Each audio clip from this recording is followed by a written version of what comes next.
Hey, everybody, and welcome to this live session, which is called Will I Be Single Forever?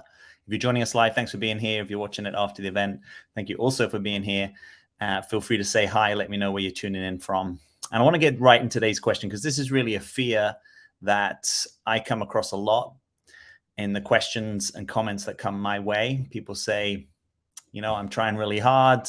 I'm even starting to doubt whether I'm ever going to get back into a relationship. Will I be single forever? So if that's the situation you're in right now and it's painful and it's keeping you up at night or it's giving you anxiety or it's kind of feels crushing in some way, then I think what I've got in this video will be helpful to you. And I'm going to get right into it. So when we talk about will I be single forever, right? If I just go big picture for a moment, the big opportunity for you in this territory is going to be something around trust, right? Trusting that things will work out, trusting you will be okay, right? And we can call that trusting life, trusting yourself, trusting the universe. These all kind of intermingle to give a backdrop of trusting that you don't have to figure it all out, right? Because one of the proxy questions for will I be single forever is something like, am I worthy of being in relationship?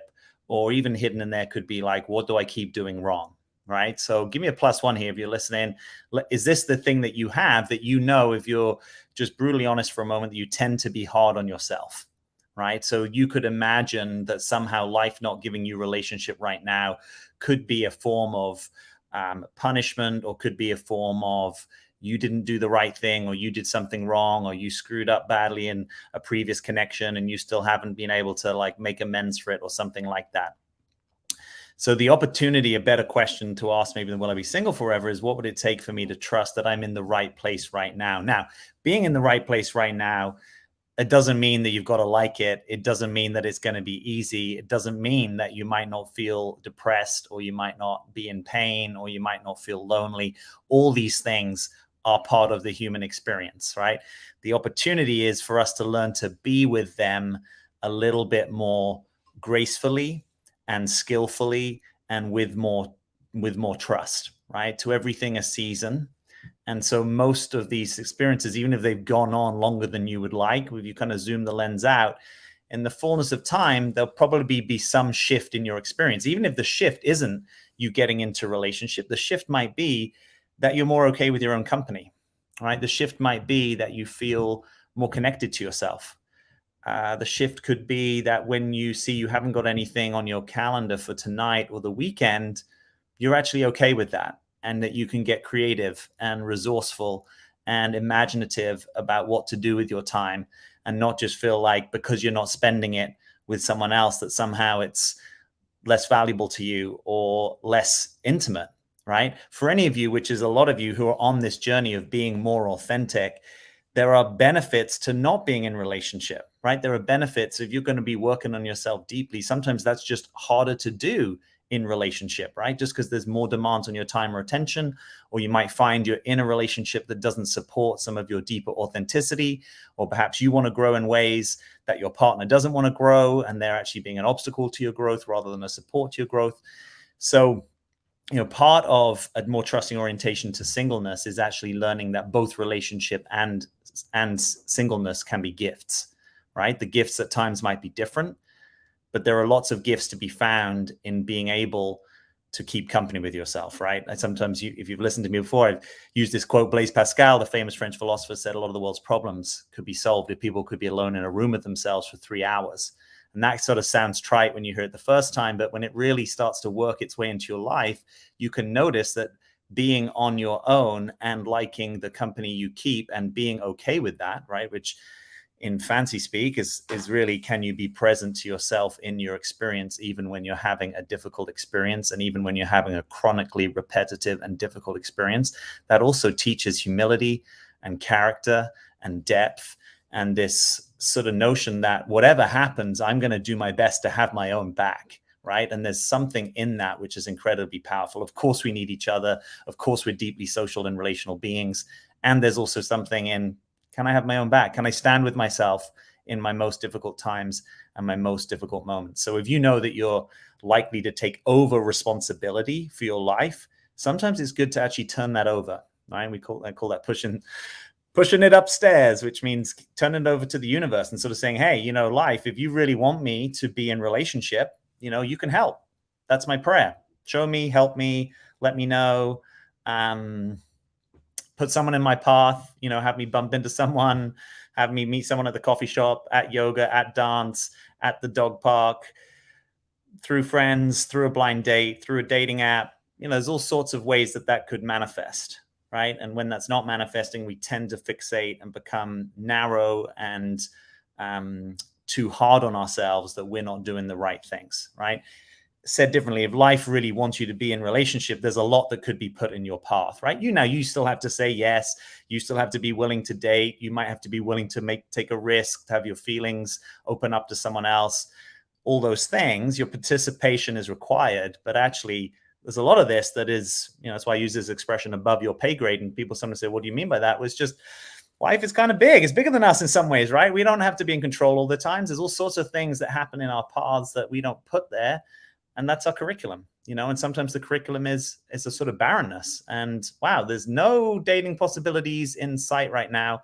And that's strange. And I'm going to try and figure out if I can be with that and see it through in this season. So that's my initial gambit. I'm just going to come here. Hello, Jewel, Graham, Julia, getting +1 for the being too hard on yourselves. So let's see if we can help with that.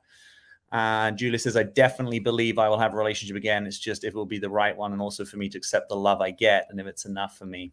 Yeah, I can feel you in that. I'm afraid of that. Afraid I'm running out of time before I look unattractive to the male market. Well, part of that, I think, is actually acknowledging the essence of who you are, perhaps than the specifics of how you look at any moment, right? We're all going to shift and change and age, and that is part of the process. And sometimes our culture is, I think, a little immature how it looks at that, but there's a real gift underneath it, right? If you can learn to like and love yourself as things shift for you, it's a really powerful place to be in, right? Said differently, you could easily stay in a reality that says, I have to look this way in order to attract someone. I have to keep up my appearances in this way, and still be in a kind of prison, still be in a lot of unfreedom, even if life is sort of meeting you in that way at the moment, So sometimes life forces us to relax our grip on certain ways of being by saying, okay, this actually isn't fully in your control. So let's see how you can be with this in a different way, as if men over 40 are so attractive. I think people of all ages can be really attractive, right? It can just be different, You should see men in their 60s. Okay, it's a bit of banter going back and forth here. Let's have a look. Feel free to leave me a question in here. I might see if I can get to a few questions in due course. So if you're here now or you're after the event, we're just talking here about this question, will I be single forever? So I want to just kind of mark out some territory here in case it's useful. So there's a few patterns that I see. So one pattern I see is someone who's never been in what they would describe as a significant relationship, right? So the whole sort of getting out there, meeting people, connecting, dating, romance is kind of opaque or barren, or I don't really get it, or it doesn't really come my way, So if that's your experience, one of the things I would have you focus on is how much are you able to connect from your heart and emotionally to other people, right? Now, this doesn't just mean in the realm of intimate relationships. This is all relationships. This can include when you go into the coffee shop and you're being served by a barista. Are you able just to notice, like, where is my presence right now? Can I put presence into feeling more connected to this person, right? We don't have to do it perfectly. We're just practicing and noticing. You might not even have any idea what I'm saying as I say that to you. That might not make any sense. I'm just offering a possibility of a practice space that could be helpful to you, right? One of the opportunities that can come through dating and getting out into the world, but also just being more connected to the world, is that feeling connected to life is generally an experience that most of us enjoy. And we can practice noticing what are the obstacles to that, right? So for some of us, yeah, if we're having a great day and things are going well in our life, it's much easier to feel connected. What about if you're having a really hard time, right? What about if you've just lost your job? What about if you're going through an identity evisceration, right? Where the who you thought you were, that life is just starting to tear that down, and you're now wondering, well, who am I now, right? Maybe you're in deep transition, right? Maybe you've had to move recently. There's all sorts of ways that life can force us through transitions that can be difficult. But the opportunity of that can be to stay connected to yourself in the experience, and notice that there's a lot of humanity in it, right? Most of the time, most of us, unless we're kind of deeply sociopathic or something like that, most of the time we can recognize people's humanity. We can recognize that there are sort of certain universals in our experience. So practicing feeling more connected to life. I remember I had a teacher back in the day who encouraged me just to like step out onto the deck in the morning and see if I could feel more connected to life. And when she originally was saying that, I was sort of like, you're gonna have to help me with that one. I mean, I can go on the deck and do some kind of sun salutation, but I can't guarantee I'm going to feel more connected to life, right? And then she'd want me to walk down the street and just notice, how connected do I feel to everything that's happening, whether it's someone walking a dog, whether it's leaves falling off a tree, toddler crossing a road, a baker taking the bread, putting it into the back of the car to transport it. Just life is happening around us all the time, and we can practice noticing. The thing here is emotional distance, right? What is our emotional distance from life? This is probably easier to take aim at noticing and practicing than, how many dates am I getting, or how many matches are I getting? All those things are harder to be in our direct control. But practicing noticing emotional distance and connection to life, that's something that we can take into our own hands and take aim at, right? It doesn't necessarily mean it's going to be easy. It doesn't necessarily going to get immediate results, but that's something that we can take aim at. So there's another pattern I see, which is people who've had a significant relationship, and that's in the past, and they've never had another significant relationship, right? So if that's the case, I actually did a video that you might want to check out. I think I shot it in December 2019. And the essence of that video talks about noticing whether your heart has closed and what you can do about it. And makes a distinction between being detached and non-attached, right? So that can be a kind of fancy distinction, but it's basically saying one of the ways that we deal with pain is to detach, right? Which would, the thoughts would have something like, I'm not going to get hurt like that again, right? Or I'm not going to be vulnerable like that again, or I'm not going to let someone take advantage of me like that again. Now, there might be some real good partial truth in that, right? It's good to have a stance of, yeah, I'm not looking to be taken advantage of, but we don't want to concretize and harden to the point that we're not actually available to life, right? Because that ends up hurting us.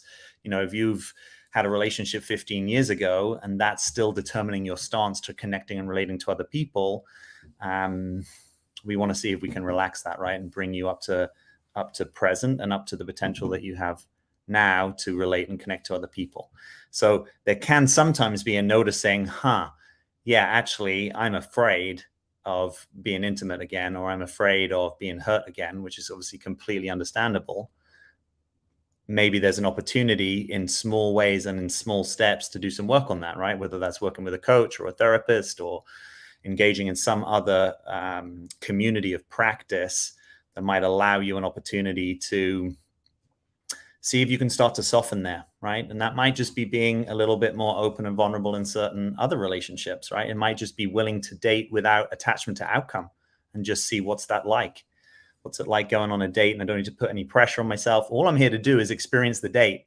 And I don't even care too much whether I like the person or whether they like me. I'm actually just going to see what's it like. Maybe that's even too much, right? Maybe you just want to practice going out and being with a friend and going to a bar or a restaurant or some kind of social situation and experiencing what it's like to be back into social circumstances where you don't know people and where perhaps you feel a little bit uncomfortable, but where maybe the emphasis is on the unknown and connecting and seeing what's that like. All right, I'm just going to hit pause on this line of thought, come back over here for a second. Thank you for your comments. Welcome if you're joining us. We're just talking about some of the potential gifts of singleness and reframes about this doubt and question, will I be single forever? Gina, greetings from all, or to all here from England. Yeah, awesome. It's probably getting a little late over there, isn't it? I should probably be letting you get some good sleep so you can do some good work, or perhaps make yourself available for a position in the government. I probably shouldn't have said that. For those of you that aren't in the UK, you might know that there's a bit of change going on at the moment in the running of the country. I've been dating, says Jewel, and guys start to put their hands on me, and I hate that. Yeah, totally get that. That's a trusting your boundaries question. And that might also be sometimes being willing to be disagreeable and being willing for people to not like when you go to lay down a boundary with them. So it could be in that situation that it's just actually, that's just a done deal breaker. You're done with the date, right? It could be that you just make it clear, hey, I don't feel comfortable with that, and then see what the guy's reaction is.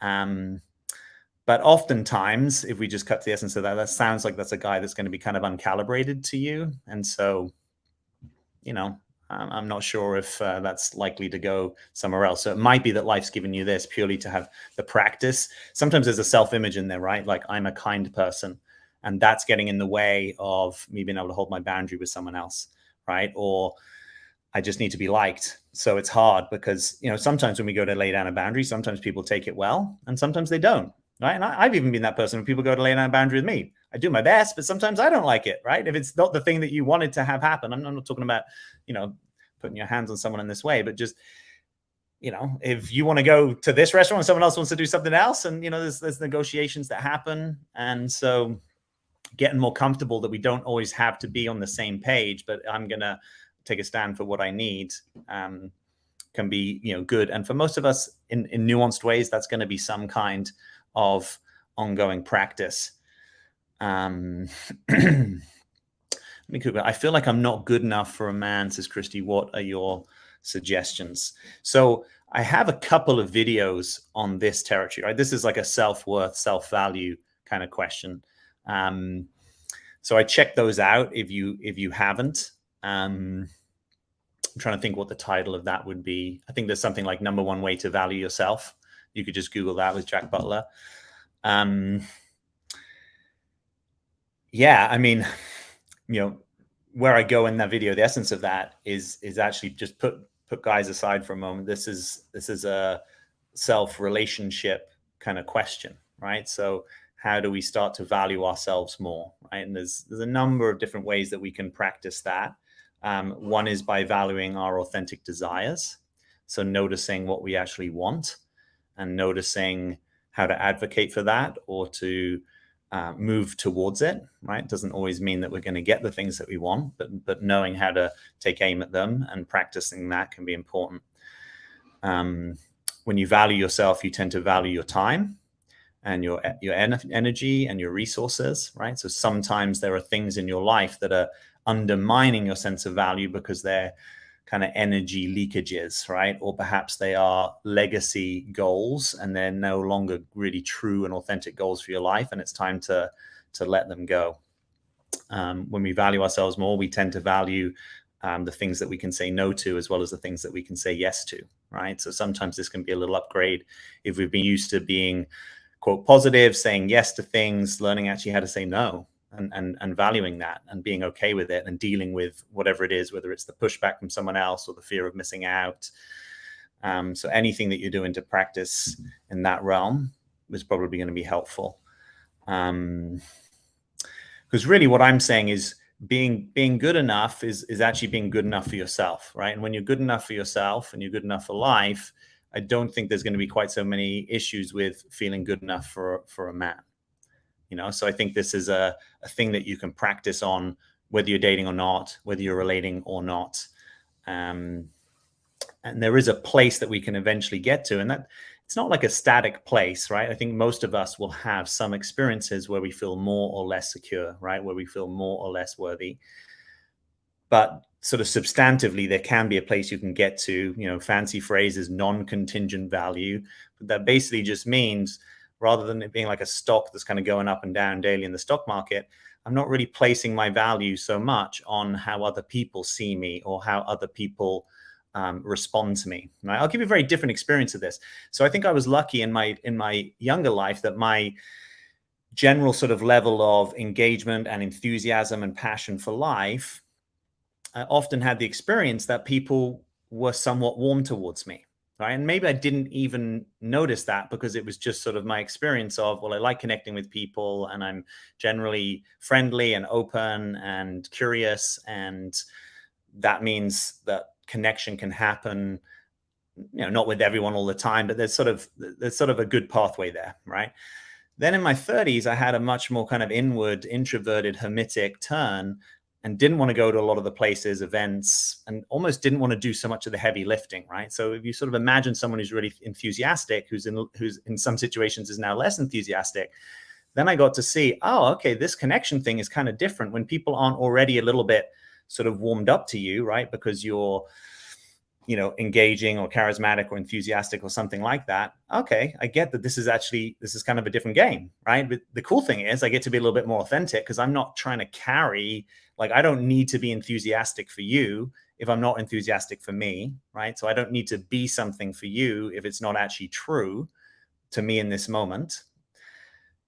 But I also have a harder time because there are some situations where just naturally being, engaged with people or curious, and I'm still really curious about people, but it's just got a little bit of a different flavor there.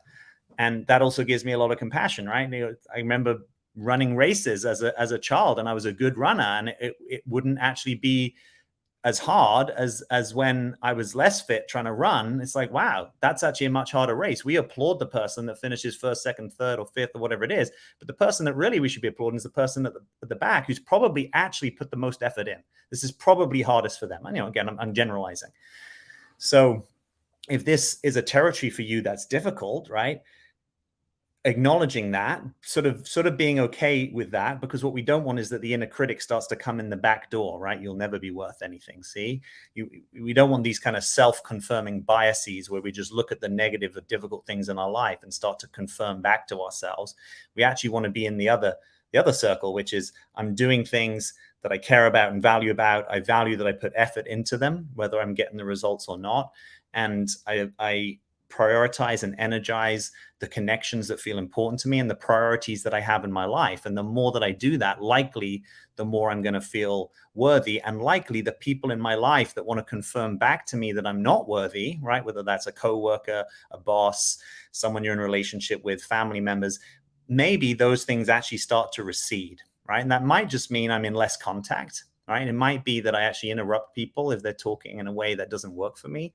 It might be that I'm not just a yes person to my boss, when actually I look at that and think that's a ton of energy and I've got plans this weekend and I'm actually a no to that.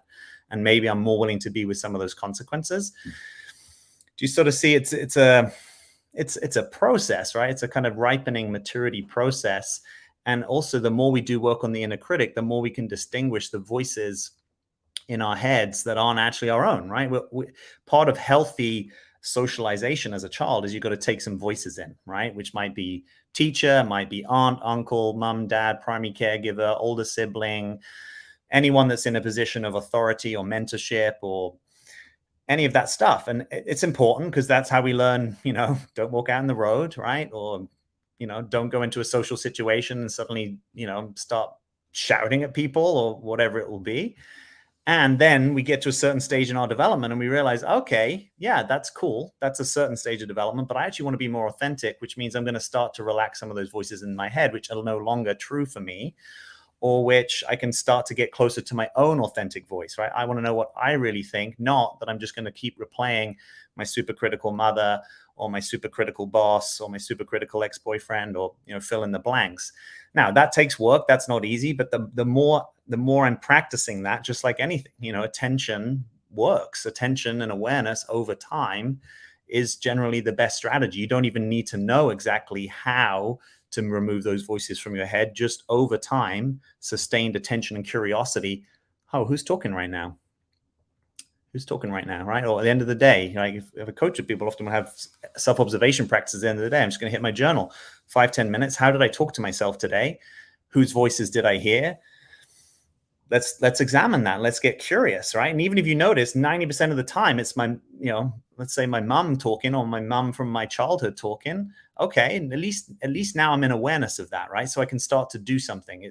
The hardest change is the undistinguished change, right? That's a sort of fancy phrase, but it means it if you can't see something, it's generally hard to change it, right? Most change, even though life is going to ripen us in its own process, but most change in this sort of style of change is going to happen from consciousness, right? It's conscious change, right? We don't tend to just suddenly solve an issue like this on its own, right? It's going to take some attention over a period of time. I'll give you a very different example. I used to be very into learning languages, and I remember I took my French quite seriously and was decent at it as a kind of young man, and was on a French course over in Switzerland, in Lausanne in Switzerland, and I started to get feedback. People were saying, "Do you realize you're kind of pronouncing this set of words?" It was this sound, the OU sound in French. Ooh, that you're pronouncing it wrong. And I was like, "Oh, that's strange." I've been in loads of classes and French exchanges and settings with no one's told me this. No one's given me this feedback. So the issue was that they would say, "Do you realize it's not ooh, it's ooh?" And I'd be like, "Aren't you all just saying the same thing? Like, is this a joke? What's going on here?" And so I took myself off to the library and I'm hitting the tapes. And eventually, after hours, I can start to hear the difference between this sort of like ooh and ew, two different sounds. I just couldn't hear it. I just couldn't hear it, right? Why am I telling you that? It's because the way you're talking to yourself, the more you bring awareness to it, you will start to notice, oh, I'm being really hard on myself right now. Maybe right now with a global pandemic, a culture war, a major war going on in the world, cost of living, for a lot of people, job insecurity, certainly increased cost of living. Perhaps you're paying rent, perhaps you're holding down a mortgage, perhaps you're responsible for some other people, or you're responsible for a property or a garden, or you've got projects. Or it's like, that's just a lot, right? So perhaps if on this particular evening, I don't really have energy to do the thing I thought I was going to do, perhaps that's okay. Right. So it's like a different way of talking to yourself. It's like, can I talk to myself from a point of view of compassion? Now, compassion doesn't only mean I'm just soft on myself, so to speak, right? Compassion can also be clear. And it might be like, yeah, you can do better than this. And right now you're exhausted. So why don't we rest tonight and we'll pick it back up tomorrow, or we'll pick it up on the weekend, or we'll pick it up next week. Right. So it doesn't just mean sort of dumbing down every standard in your life of things you want to go for or achieve, but it's like your value it's not contingent upon you meeting certain standards, right? Standards is a stage of development, or it's at least a trait of the personality, and having higher standards can get you more things in your life, right? When you demand more of yourself, oftentimes life gives you more, right? But that doesn't necessarily mean that you freed yourself from the I'm going to stand it all over myself way of being, right? At a certain stage of development, we want to notice, where do those standards come from? Are they yours? Are they your parents? Are they cultures? Are they your friend group? Are they true and authentic to you? How do you talk to yourself when you're in those standards? Maybe actually you can talk to yourself more nicely and notice, what about if I'm really kind to myself as I go for those standards, right? Or what about if actually standards, when we really examine it and get really curious and a bit deeper, standards can sometimes just be a way of people being in more control of their life, right? Because there's like a standard I'm going for, and when I hit it, I feel good. And when I don't, I work even harder. Now, again, depends what you're going for, right? If you want to super excel in something, or you want to win the Tour de France, that's probably going to be part of the way you do it. But that's not necessarily the same thing as self-love, self-compassion, relaxing the inner critic, and really knowing how to value yourself, right? A lot of professional sports people have to hit this question at the end of their sports career, because suddenly they're less valuable, right? People value them less because they can no longer do the thing that they could do so expertly. So, part of our maturity is sometimes realizing, yeah, I'm not valuable just because I can do a certain thing. Maybe I'm valuable because I incarnated in this life. And that's actually enough, right? Yeah, sure, I've still got to do my laundry and make my bed. And I'm an individual human having an experience, doing my best, and there's a complete uniqueness to my essence, right? Even in the days where I feel completely lost, struggling, and mundane, there's still a uniqueness to my path, my history, my struggle, my frailty, my vulnerability, my skill, the way I look at the world, the things that make me smile, the things that make me laugh, my heritage, my multi-generational heritage. I mean, there's just not going to be another one of you across space and time as far as we can tell. So why don't we revel in that, even whilst you're having the bad day and you're a bit down on yourself, etc. Right? So that's a little bit of scaffolding, a number of different ways that you can look at it. But if we just go to the heart of it, I would say any of us that want to be more serious about our inner work, the more work we can do on our inner critic, the better. It's a super important socialization structure. And then as we're on the spiritual path, the inner work path, it tends to be the limitation, right? Or said differently, some people talk about it as the donkey. It's the donkey that you ride on the path of, inner work, because it's there all the time for most of us, but you can start to turn down the volume, you can start to distinguish the voice, you can do redos, you can start to eliminate certain ways of talking to yourself from your vocabulary. And that is all going to be useful as you come into contact with dating, because for most of us, dating is going to include what? The vast majority of dates aren't really going to go anywhere. That's even if you get on a date. The vast majority of matches are not going to go anywhere. So mostly we're having the experience of not this, not this, not this, not this, right? Whether I'm deciding that, they're deciding that, we can't even fix a calendar date to get on to get a first date.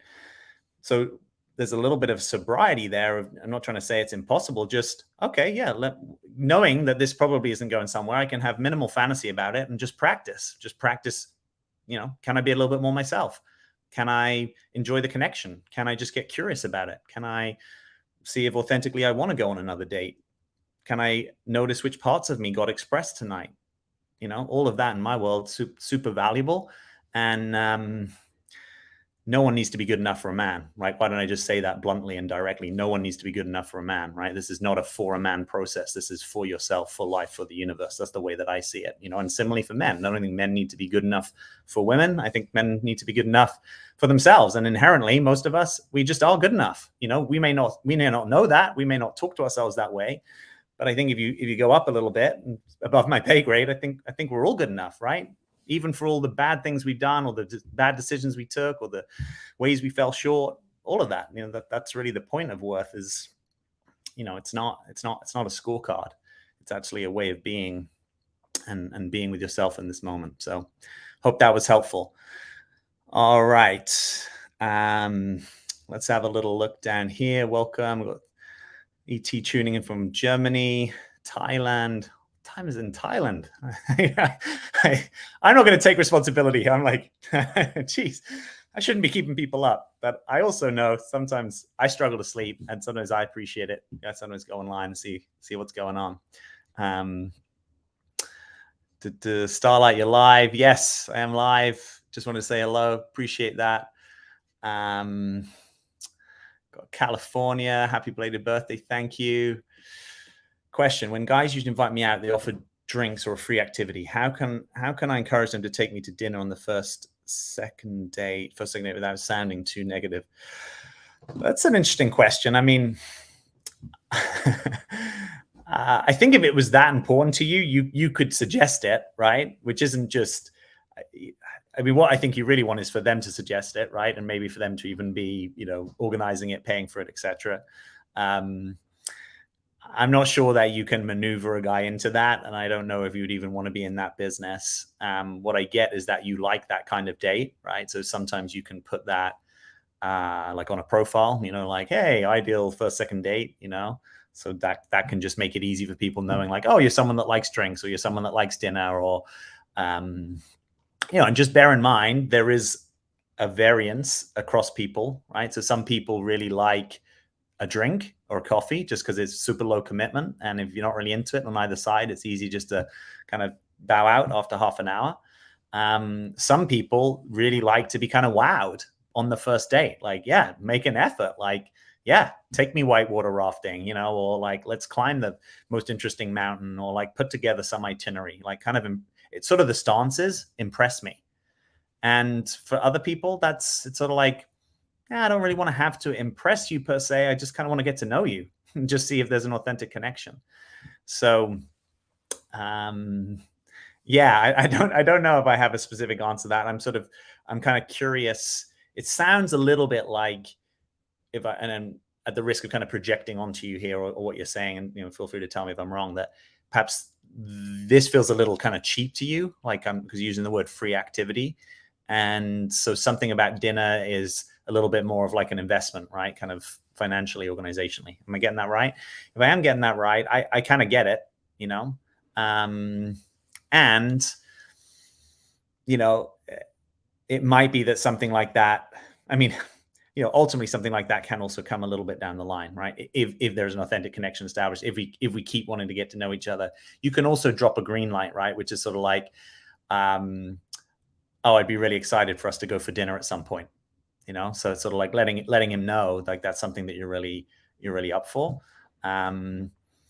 Or you could just, if it was so important to you, at the risk of just being kind of blunt and direct, like, I'd love for you to take me to dinner, and then at least you're going to find out. For some men, that might honestly be like, that might turn them off, because that might not be an authentic desire for them, right? Or it might not be that they're ready for that, or that it's not an investment they're willing to make. And for some of them, it actually may be, So, yeah, generally I encourage people to stay flexible where possible, but it's also just being authentic to yourself. So it's there's no kind of right and wrongs in the wild west of the dating world there. I keep getting rejected by men. That's what's happening. It's frustrating. Yeah. So let's use a coaching question here, right? So what lets you know that you're being rejected? What lets you know that, right? So is it that what you're saying is, I don't know, guys take you on a date and then they don't want to go on a second date, right? Is that what you mean? Because there could be a little bit of a reframe in here around what rejection actually is, right? There is a form of rejection in a way where people say, I reject you, I do not want you in my life, or something like that. But I tend to think in the dating world, until we've really established some kind of real, meaningful, over time, ongoing kind of connection, even if it's a better way of proceeding to let you know that I'm kind of not wanting to go on another date. I don't know if it necessarily always requires that. I have I think a little bit of a lighter frame on, is this ghosting? Is it not? And it's subjective, I guess, is what I'm saying, right? So if someone doesn't want to go on another date, is it just that actually that's the truth of the connection, that it's not a mutually interested connection on both sides? Right? Because that's kind of what we need to, like, keep going on dates. We need both of us to be somewhat interested. So is it that the guy's rejecting you? Is it that life didn't implant in him a desire to want to continue the connection? Is it that life is not supporting this connection because it doesn't really see a connection there? Is it that when someone doesn't want to take you on a date, you have a really strong experience of rejection, and actually some of that is waking you up to work to do, even if it's not the easiest work, to start to relax that impulse, right? So you may have heard, if you've listened to some of my stuff before on rejection, I talk to people about some of the deeper structure of rejection, which can be an incredibly early experience, even like a pre-verbal experience of this thing that I get rejected, right? And so it requires me to be the rejectee. It requires a rejector. Now, that might have been an obvious person, right? You might have been rejected by a parent ongoingly, right? Or had your true nature denied by them, or perhaps they didn't show up for you, or maybe they even left physically or emotionally, or both, or worse. So this is not to deny that we can have super real experiences of rejection. It's just to say, how would we know if that was starting to become a kind of dominant or unconscious lens that we're experiencing everything through, right? Just in the same way that if I, had shades on right now, everything would look darker. So if I have a rejection lens, right, or the fancy name for this, if you want to look it up, is the rejection object relation in object relations theory. It's kind of like, it's almost like an acute sensitivity, right? And I think sensitivities are good things. We just sometimes have to notice when our sensitivities are not so in service of our kind of wholeness and essence, right? So a sensitivity can easily be a kind of a wound. So this would be like, oh, I have a little bit of a rejection wound. And that's okay, that's allowed, and you didn't even choose that, right? Unless we get super kind of metaphysical and say, well, maybe you chose that as you instantiated into this life. I don't know. But let's just say from whatever, from that, or your, astrology, your divine plan, how life incarnated you, what your childhood was, what your epigenetics are, you were going to have an experience of rejection. And what you're going to be working on in this life is how to relax that. And we basically, what we're trying to do is desensitize, right? In the same way that when you have allergies, you don't go around trying to catch all the mold and all the fungi and everything, right? You might take some efforts to keep a cleaner living space, right? You might, deploy enhanced cleaning methods, or you might have some kind of ventilation system or UV light or something that's going to clean the air. But we also just acknowledge mold is going to be everywhere. It's part of life. And rejection is going to be everywhere. It is part of life, right? We don't always agree on things. Of course, we can learn to be, softer in the ways that we disagree or reject other people. But, even as someone who would aspire to that, in moments of being activated or triggered or having a super hard day, I might be rejecting of myself or someone else. That's just, I think, part of life, right? We're on the progress path of trying to do it less. But we're not going to rearrange everything in life. We're going to try to desensitize a little bit. And the desensitization comes from, I don't need this to go a certain way. And when I'm dating men, I'm interested to find who's the guy that actually wants to keep connecting with me, right? And everything else is really a cameo, right? It's a side part. I met a guy for a couple of dates and it didn't go anywhere, right? Or I matched with someone and we chatted a bit and they couldn't even arrange the first date, or we couldn't even agree a time that worked, or they wanted to go for coffee and I wanted to go for a hike and we just couldn't agree it. And it's like, okay, that's difficult, but it's also just probably indicative that it's not really going to go somewhere. And there can also be some really subtle territory in here, right? So, I've sometimes worked with people around rejection, and when we dig into it, I'm like, whoa, slow down a minute. What I'm also hearing is that you sometimes preemptively, right? So kind of advanced self-defense, you're actually rejecting people. Do you know that? You have a narrative that all these guys are rejecting you, but actually you do things, and I totally get why you might do that, because any of us that have a defense strategy, it's normally in there for a reason, right? At our finest, we wouldn't need to defend ourselves unless we actually need to defend ourselves. But we all learn how to defend ourselves, even if the defense is subtle, right? Even if it's getting super intellectual, right? Which could be a defense that I would have, or it could be a defense of projecting onto other people, right? Or it could be a defense of being super self-critical, right? So no one can really judge me because I judge myself so harshly. So, the things that judge me people on don't really mean a lot to me.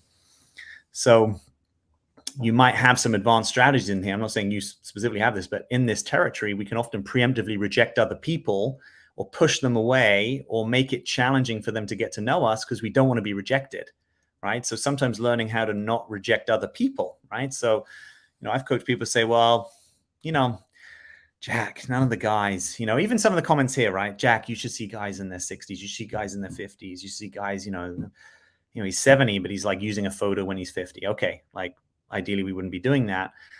But sometimes my challenge back is, okay, so honor your attractions, but also like, what's it like to be in a stance of trying to fall in love with people, right? And I don't just mean like actually fall in love over time, kind of romantic infatuation. I mean, just to be generous, to be compassionate, to see someone's humanity, to see what is beautiful about someone, even if they're not very, fit, and you hold a high value on that, right? So sometimes it can be also about letting our own ideas and expectations down, so that the more I'm loving of myself, generally, the less critical and rejecting I have to be of other people, right? Because it doesn't really feel good to reject other people, right? Normally, if I'm actually rejecting you, and by that I mean my intention is for you to feel rejected.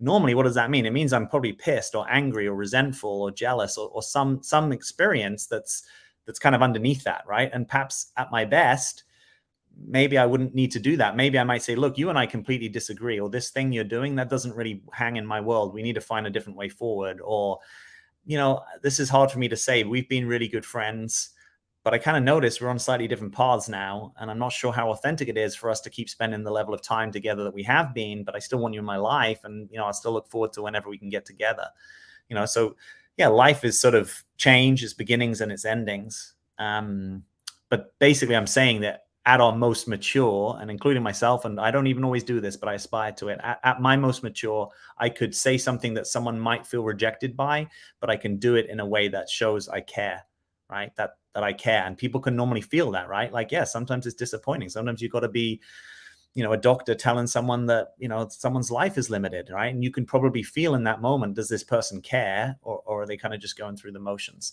So if I actually have the experience, I want you to feel rejected, probably there's some stuff going on for me, right? Probably I'm triggered, I'm hurt, I probably feel powerless, right? So that's the thing. I think even if we take it out culturally and look at some of these situations, right, where people say, this is a hateful person doing a hateful thing. Yeah, sometimes that's true. Sometimes we need to really prevent people from doing things or put them in places that they can't do things. But a lot of hatred, what does it really come from? It comes from powerlessness.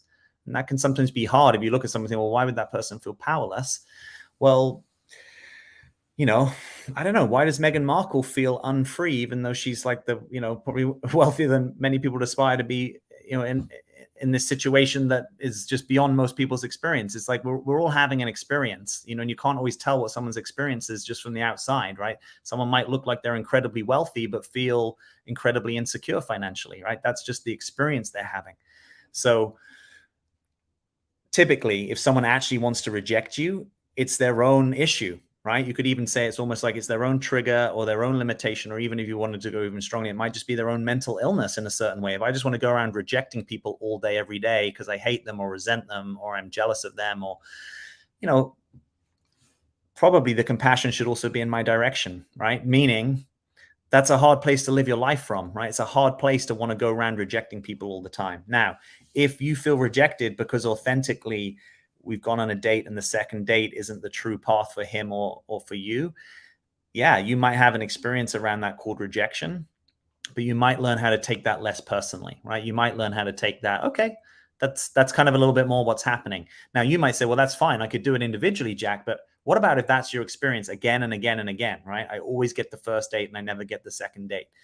I get it. That might be a harder experience, right? That might be something where you could risk a little bit of inquiry, right? Meaning you could say to someone like, hey, you don't have to answer this question, but I have a question for you. I'm having the experience, I don't get a second date, and I would love your feedback. Right now, again, this risks rejection. You might hear something that you don't want to hear, right? The guy might say, I didn't find your conversation interesting, right? Or I wasn't physically attracted to you, or I thought from your profile you were like this, but actually it was like this, right? Now, you might not also get the truth from him, right? Because he might not even want to reply, or he might reply and say something that's, he thinks you want to hear, right? So there's some factors in there, but I've seen people use this to actually learn something about themselves. And it's difficult, right? Because you're already saying, well, I've got a rejection issue, and now we're going to put something on the line and risky. So that could be a risk too far. You could talk to your girlfriends about it, right? Or you could just invite a little bit of like, hey, is there anything that I'm missing here? Because I'm kind of curious about this, right? Sometimes, just to give you a little bit of hopefulness in this, sometimes this can be a real call to your wakefulness and authenticity, because you may realize that actually the person that shows up on your dates is a social persona. And it might be a super well integrated one to the point where you take that to be yourself, but actually there's something more there. There's an opportunity for you. Like, so one social persona can be like the friendly gal, right? I can make conversation with anyone. I know I go to the grocery store and I chat to people, and I can be in the post office or taxi stand, I chat to people, right? So it's the social person. That's a gift. But the reality is I always sort of chat to people, and it's not particularly present. It's a little bit like, I kind of just tell stories, or I kind of talk about the weather. And actually, the opportunity here to be more authentic is to slow all that programming down and to get more in the moment and to notice what is actually true, real, authentic in this moment, right? Because not everyone needs to hear about the weather. Not everyone needs to hear about your childhood trauma in this moment. There might be something that's a little bit more real and perhaps a bit more vulnerable, possibly, or more authentic that wants to happen right now, right? Sometimes the most authentic thing is, I don't have anything to say. And that can be awkward, but the more you can relax into that, the less awkward it is.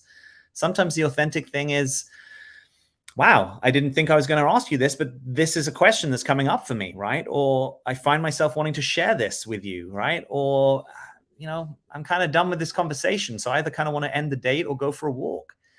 So I'm saying there are opportunities sometimes, even if it's painful to wake up to them, to notice, there's a thing here that could be more authentic for me. Whether another guy likes it, that's his business. That's life's business. Of course, I'm human and I like it when people like me, but I'm working to kind of deprogram that, right? I don't need every guy I go on a date with to think I'm hot or like me.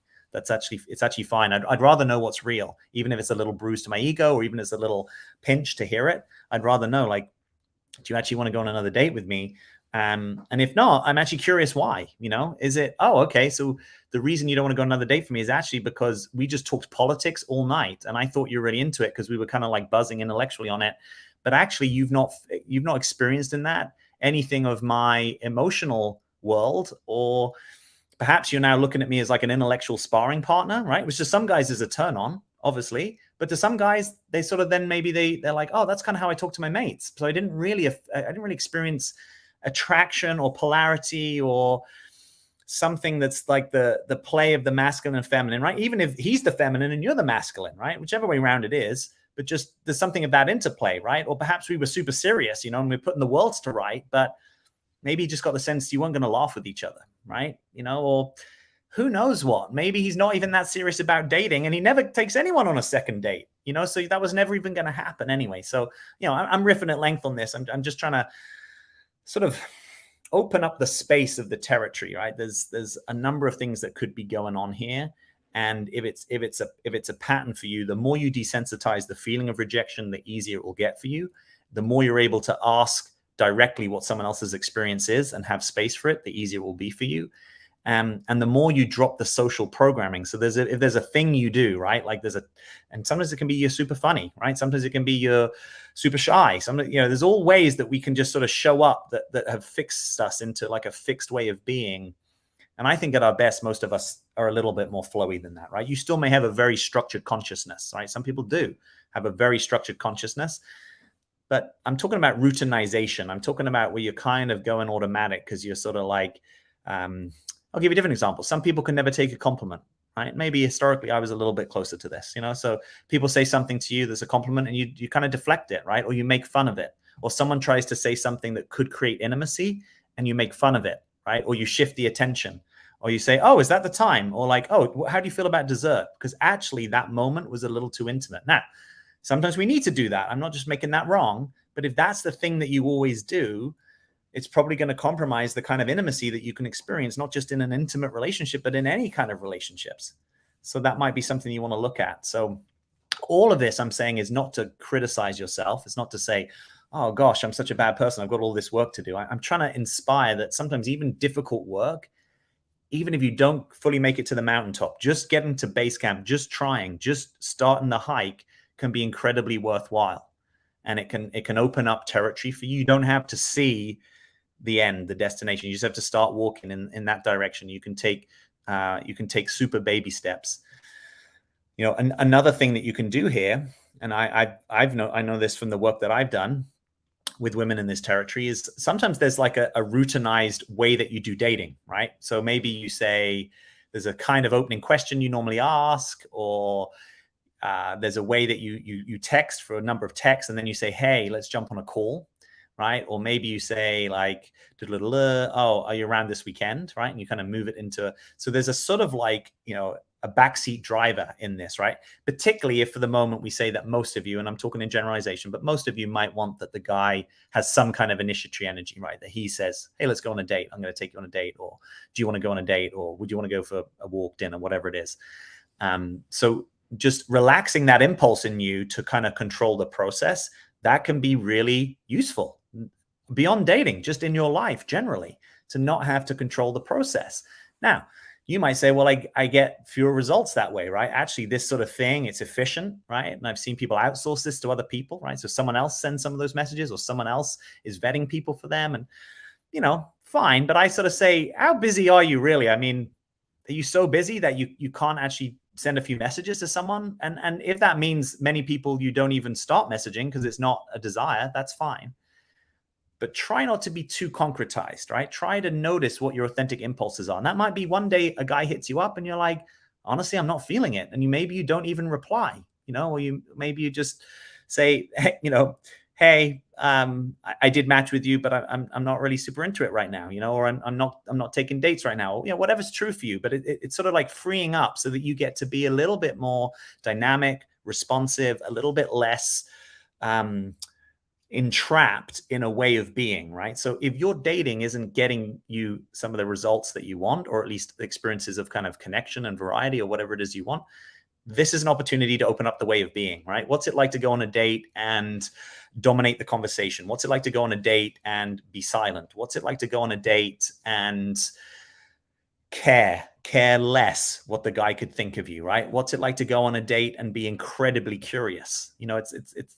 It's using this as practice. Now, if it ends up going somewhere, that's sort of like the gravy, but actually just treating this is about me. It's not about the guy. This is about me, my practice. You just happen to be across the table from me tonight, sir. Thanks for being here for my practice. I appreciate that. Do you get what I'm saying? I mean, I'm bringing lightness to it, but it's a different way of being in dating. Now, if you're fixated into like, yeah, Jack, fun, that sounds so fun, but actually I've just had 10 dates and no one wants to go on the second date, and I'm feeling kind of hurt about that. I get it, right? I get it. It can be difficult, particularly if this, you want something with someone and they don't want it with you. That can be difficult. I know that territory can be really difficult, can be discombobulating, can be kind of maddening, can be like, is there not something here? Can you see it? But if these are like first dates, we haven't even gotten to any of that territory, then maybe if you were just treating it a little bit more like practice and basically taking the attention off him, almost like whether he asks you for the next date, that's a secondary question. The primary question is, who's here on my side of the fence? Am I here? Am I showing up? Am I practicing? Am I relaxing? Hackneyed, right? Fancy phrase, just meaning old, stale ways of being. And the opportunity is when something shifts in me, how I show up for dating might be a little bit different. And let's just get curious about that. Maybe you're a nice girl and actually you need to bring a little bit more of your badass, right? Or you need to be a bit more rebellious, or you need to be, have an opportunity to be more flirtatious, right? Or more connected to your sexual energy, right? Or maybe you lead with your sexual energy, and this is the opportunity to actually soften that and get more into your heart and your emotions, right? Maybe you sexualize your emotions. So for you, once you start having feelings, it's easy for you to want to move towards sexual connection, and we can actually learn how to relax that impulse, right? Maybe you're never willing to tell a guy when you think he's kind of BS, right? When he's sort of talking, maybe he's just like talking about himself all night, right? Now, that's probably not the guy that you want to get into a relationship with, probably, right? So now you have an opportunity to take a few more risks, because it doesn't really matter anyway, right? Why do you need the guy who doesn't even have any curiosity about you? Does it really matter what he thinks of you, right? So what about if you just told him sort of truthfully, like, I'm wondering if you have any questions for me. I'm curious. Do you have any curiosities about me? Or I'd love to be more in the conversation. Could you help me get into the conversation? There's something about this dynamic that seems a little one-sided. I'm curious, are you noticing that too? He may not get it. He may look confused. He may just keep talking, right? But you're one step closer towards your authenticity. And that's precious and worth practicing, regardless of where the date goes. All right. Let's, hello to Austria. Welcome. Always inspiring. Happy to hear that. Thank you so much for taking the time to point me in the right direction. You're welcome. If you have just joined us, we are here and talking about dating. We're talking about the gifts of singleness and how to relax the doubt and fear. Will I be single forever? Effectively, I'm actually saying the will I be single forever is not yours to answer. I'm inviting the possibility that could be for life to answer. And your job is to keep showing up and noticing, what do you feel? What's authentic for you? What are your authentic desires? Sometimes you might notice, honestly, this isn't even in a season for me to date. I might have ideas that I should be dating, right? Or if I'm not dating, how am I ever going to meet someone? But if I just put the ideas down for a moment, I notice it's not actually a strong, authentic desire for me, right? What might be true is I feel lonely and I want to increase the connection in my life. And maybe there are some other ways that are authentic for me to do that. But it's not super authentic for me to be going on dates right now, right? Perhaps it's the inverse. Perhaps you've told yourself that you're done with dating, right? Because some people say, well, I made peace with it. I made peace with the fact that I'm going to be single forever. Now, if that's true peace, all the power to you, right? But true peace around the question of singleness is a little bit more, I don't know. I think that's what it is. Not I don't know and I'm gripped with fear and doubt. I don't know and I'm curious. Who knows? I might be single this year, next year, next year. Who knows? The next year, who knows? I might meet someone. I might not meet someone, right? Do you see there's a difference? That's why we call that non-attachment as opposed to detachment. Detachment is sort of like, yeah, I know, I'm not. And okay, you might have a super deep intuition that you just know that you're done with relationship. That could be true. But mostly when I hear people say that, it sounds a little bit more like the detachment to me. Like I closed something off because I didn't want to even have to be with the possibility of getting out there or meeting someone or dealing with what happened in the previous relationship, right? That's still sort of there, right? The level of betrayal or vulnerability, I just don't want to go there again. And all of that's so understanding, so understandable. I have so much compassion for that. And I don't want you to not have the connection in your life you're capable of, whether that's in, intimate relationship or otherwise. So true peace, I think, is a little bit more, let's see, right? Let's see, let's stay curious and let's notice. Sometimes it's winter and then occasionally it becomes, spring and the desires shift, right? So if we're in the depth of winter, I say, hey, do you want to go, climb a mountain? The answer might be no, not really. I'd rather just be by the fire. But actually, once spring rolls around, a new desire comes online, right? Said differently, we are beings of the natural world and we have seasons and cycles. And you might have been in a cycle called you're mostly on your own, right? And sometimes that can be a difficult cycle. Sometimes that can also offer you new possibilities, right? You might spend more time with yourself. You might get to know yourself. You might be less codependent in some ways. It might be that life is kind of burning through that because life is saying, look, I've got a relationship that you could get in, but it's not going to be like the past, right? Like we are evolving forward. So that thing that you were doing where you would basically kind of forget yourself, or you would kind of like give up all your power, or you'd sort of not be particularly authentic, and that's fine. But now I want something else for you, right? This is life talking. Life is saying, I want something for you that you didn't get to do. And I don't know. It might be a partnership, it might be a companionship, it might be a lovership, right? We don't quite know, but there's a way of being that would be more fulfilling to you, and it didn't happen previously, but it could happen now. That's also one of the reasons to stay open is, the past doesn't have to equal the future, right? Kind of meaning there are new seasons, new cycles, new awarenesses that come online. I'm even astounded, even if I think back, 5-8 years, just the number of people that are willing to be in a conversation about mental health or therapy or coaching or deeper development or mindfulness, meditation, attachment, all these things. They're becoming so much more made aware of in our culture, which I think is brilliant. I think we're evolving, right? And some of us are on the front edges of that, and some of us have the bruises of that, right? When you're on the edge of development for the culture, you're probably going to take a few hits, kind of meaning you're probably not going to get it right first time, or maybe you go too far in one direction or not far enough in another direction. So life might also be using you as a vehicle for evolution, right? So that's like a transpersonal orientation to your life. It's like the things that are happening in your life aren't necessarily just for you, right? It might be that the thing that you strive for in your life, maybe you don't fully get it. Maybe that's hard, but maybe that's also okay, right? But maybe that's painting a possibility for, a friend or a sibling or a son or a daughter or someone that you're connected to. Or maybe it's just for the culture and our evolution as a species. You're going to experience some things that look differently than how you thought things were going to pan out for you in relationship. And your ability to embrace it, the uniqueness of your path, the challenges, the obstacles, that's actually what life is calling you towards, right? That's the courage in this. It's not that what you thought was going to happen is what happened. That's, I think, a certain stage of development, right? I even remember being on a Tony Robbins event back in the day, right? And he's got this formula, LC equals BP, life conditions equals blueprint. Basically, the blueprint you have for your life when it manifests in your life conditions. So when you get what you want, you'll be happy. I think that might be true at a certain stage of development. I think there are other stages of development where you realize, there's a blueprint that I'm not even writing. I'm participating, I'm co-creating, I'm in there somewhere, but life is also heavily authoring this with me because I didn't choose the gifts that I have. I didn't choose some of the liabilities that I have. I don't always choose what I get awareness of in what cycle. I don't even choose what season of the life it is internally, let alone externally. I didn't choose that we were going to have some kind of like, constitutional crisis, or a culture war, or all these things that are going on in the collective right now. I didn't really choose that, right? So yes, you can choose some of your response. Yes, you can choose the things that you put attention on, but so much of your life, the fact that you breathe through your lungs, you didn't choose that. You know what I mean? There's like a way of holding your life that's just, it's less gripped and it's a little bit more surrendered, right? Let's see. Let it be shown. Give me the information. If the prayer, if you want me in relationship, you can let me know that. I don't necessarily have to just make that happen, or I don't always just have to be in the stance that if it hasn't happened, it's because I didn't do something or I didn't make it happen.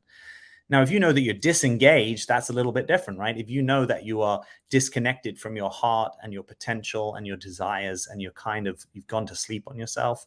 Again, I've got videos that can help you with that. We've all been there, but that's a little bit different. Your engagement is required. But if you're engaged in your life and you're curious and you're showing up and you're doing your best, then you can also turn it over and see, what does life want to make of this? Because I don't have to hold it all myself all the time, because it's a really hard place to be. Good evening. Welcome. A few more of you are joining us here. Let me just see if there's anything else here that looks like a question. Guy said he was serious and took a few steps, but when I called him out to reciprocate my physical financial effort, got upset, walked away, and back to dating app. How can I trust again? Well, so part of trust, really, the essence of trust, I think, one second here, is actually about trusting yourself. So if the question, how can I trust again, we could hold that like, how could I trust another person? And of course, we do want and need at times to trust other people. It's a good way to be in the world if it's available. But the way that I discern who I want to trust is actually by trusting myself, right? Sort of meaning I notice my instincts about people. I notice my intuitions. I don't get in too fast, right? I might notice actually this connection isn't working for me and I need to take a step back from it. Oftentimes this sort of situation, like any guy can say he's serious, right? They're big words, big boy words. But really, seriousness is manifested through time, through actions, through building a relationship with you, So one of the things about trust is, it's, I use this word sobriety a lot. It's like sobriety, not too much, not too little, right? So we don't want to trust too quickly. We also don't want to trust too slowly, right? We don't want, like someone's been showing up for you for, 10 years or 5 years and you're sort of like, oh, I still don't really know what to expect. It's like, well, you got some pretty good data in at this point. So normally when people's trust gets kind of violated is because they trust too quickly and they like, well, he said this, he said that, and then the rug got pulled, right? And it's like, I get it. This is your opportunity to sort of sober a little bit there and to not have to make assessments too quickly. I was just out on a walk earlier and I was reflecting on this. Sometimes someone might say to me, like they've met someone for the first time and they're like, Jack, and this is I'm not even talking romantically. I'm just like, at a networking event or in social circles, he's a great guy. And they're kind of like singing this guy's praises.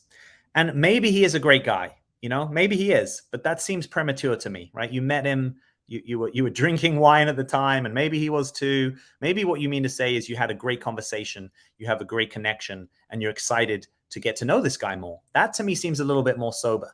But knowing already that he's a great guy, when really all you've seen is, a little bit of conversation, a certain probably social persona in some ways, there's not a huge amount of information, right? So if I'm suggesting to you that I'm serious and I haven't dated you for a while, I'm probably not being sober, right? And I don't mean that in alcoholic terms in this context, right? I actually just mean it in as a way of being. So if I met you on a couple of dates, I'm like, I am super serious about you.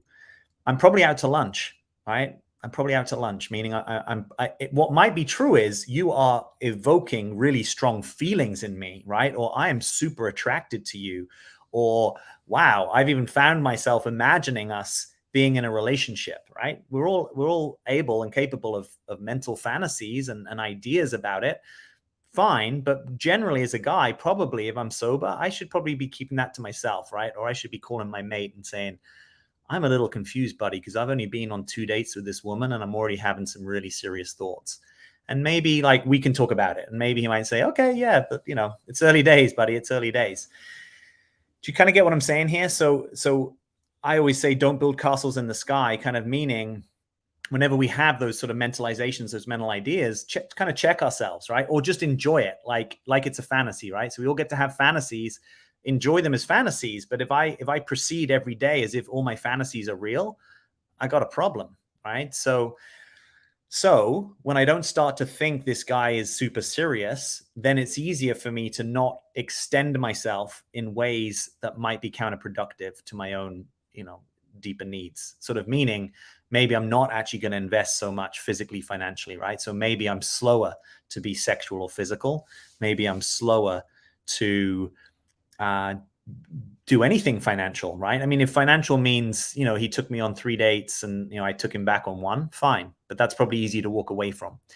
Financial means somehow I'm paying for everything. I think we've got a problem. If financial means I'm in some kind of, lending money, giving money, paying for his whatever, I think we've got a problem. Like, I don't think you want to be in that business until you're in an actual relationship with someone, and that's down the line, right? There's a lot of dating, a lot of getting to know someone normally before you're like, yeah, even if you've got to this point where you're like, we're agreeing not to see someone else, right? So there is a kind of exclusivity. That's still early days, right? We don't really know what's it like to try and depend on each other. What's it like in all these different contexts? So I think the way out of this is actually that, it's like this: go slow to go fast, right? Less haste, more speed. That's what that means. It means be a little bit more slow and sober on the discernment, and actually things ultimately move faster for us. So it might be that this is a great opportunity for you to sort of behave towards yourself in more trusting ways, right? And one way to think about this just for a moment is imagine that you had an older brother or a father or someone. They don't have to be masculine, but I'm just using those examples at the moment. Someone whose kind of job is to sort of look out for you, right? And sort of say like, well, who is this guy? Like, what's he about? Is he good for you to be spending time with? And initially the orientation there, it doesn't have to be skeptical, right? I can still be friendly to this guy, hey, glad that you're getting to know my, sister. But I'm not going to start pedestaling this guy. I'm not going to start just imagining that he should have the keys to the kingdom, right? I'm not going to imagine that he's got your best interests at heart, because I don't know. I just don't know. So I don't have to be harsh. But if in one way, if we were going to go one way or the other, particularly if this is possibly your tendency, I would be erring on that side of caution. Let's see. 2 dates, 5 dates, 10 dates, 12 dates, 15 dates. Let's see. Because even that thing of just noticing we've got to get through a number of dates, it weeds most people out. And I don't mean that in any way that's derogatory to their character. Just, it's not going to be the right fit for whatever reasons, So it's much easier to,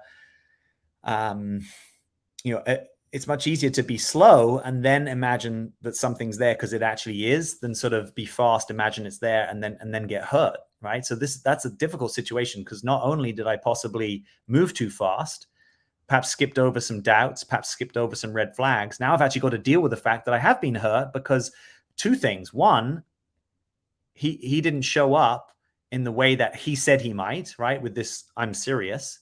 So I've got to be like, okay, so, that was disappointing. But 2, and this is the bigger one, I kind of betrayed myself a little bit because I was willing to let him into my world too quickly. If a guy is really serious about you and has any access to sort of mildly old school values, he might know, like, it can take a little bit of time to get the right to be in your world, to get the right to meet your friends, meet your family, and people vary, right? So some people, yeah, you met my friends, it's no big deal. I introduce all sorts of guys to my friends, right? For some people, that is more of a big deal, and that can come more slowly, right? Like, yeah, I'm not just going to jump on a call and introduce you to, my sibling or my child or my parent, because that means something in my world. And there's going to be some filtering that happens before that. And if the guy is actually serious, mostly he gets that, right? Even if he's like, oh my gosh, I'm so excited to like meet your mom or sister. he kind of gets that if we're actually talking about being in a relationship that's going to be weeks and months and longer, then, you know, it's okay to be enthusiastic, right? I might want the new iPhone, but they don't just release it for me when I want it. You know, it's going to come out at some point. I might not even be able to afford it, or it might not be right for me at that time. So, you know, it's okay in life not to have all your desires immediately met, right? And so if you kind of like acknowledge a guy's desire, I love that you want to meet my mom. That's cool. I don't feel ready for that yet, but I'm appreciating your desire. You know, you're acknowledging him, but actually you're also just sort of saying, hey, you know, like I'm not quite ready for that. And if he can't respond to that positively, that's good to pay attention to, right? Because it's a learning journey, and you know, any of us can forget this, but it's like, actually, yeah, getting into someone's world, that's a thing. That's a meaningful thing. And it's okay if it takes a little bit of time. It's okay if there's some doubt and some caution and all that stuff, you know. So the right guy generally, and that doesn't even mean the relationship's going to go forward, but just the permission to kind of get into relating with you more often, that's a thing. And it's okay to go slow, and it's okay if you've got fears and concerns. And that's actually a way of noticing, is this guy attuned? I sounded a bit Norfolk there, where I grew up there. Like, is this guy attuned? That's what I was trying to say. Is this guy attuned to you? Because that's a thing that you mostly want, right? No guy can be attuned to you all the time. We all fall short. But is there a sort of like, oh, when I want to go slow, can he even notice that, right? Even if he's like, oh, wow, that's so hard for me because I'm so turned on right now. But like, if he can never also like get into your world, that's going to be difficult, isn't it? For all sorts of things, you know? So as it begins, so it ends, right? It's a Yiddish proverb, but there's a lot in that. So the stuff that you notice in those earlier days of dating, it's good to notice it, because it's probably, unless there's some conscious work being done, it's probably going to be there either until that conscious work is done, or it's just going to be there, you know? It's just going to be there. So you don't have to second guess yourself too much there. All right. I am going to love you and leave you. Thank you so much for being here. For those of you that have joined us live, thank you. If you're listening after the event, I appreciate that you made it this far.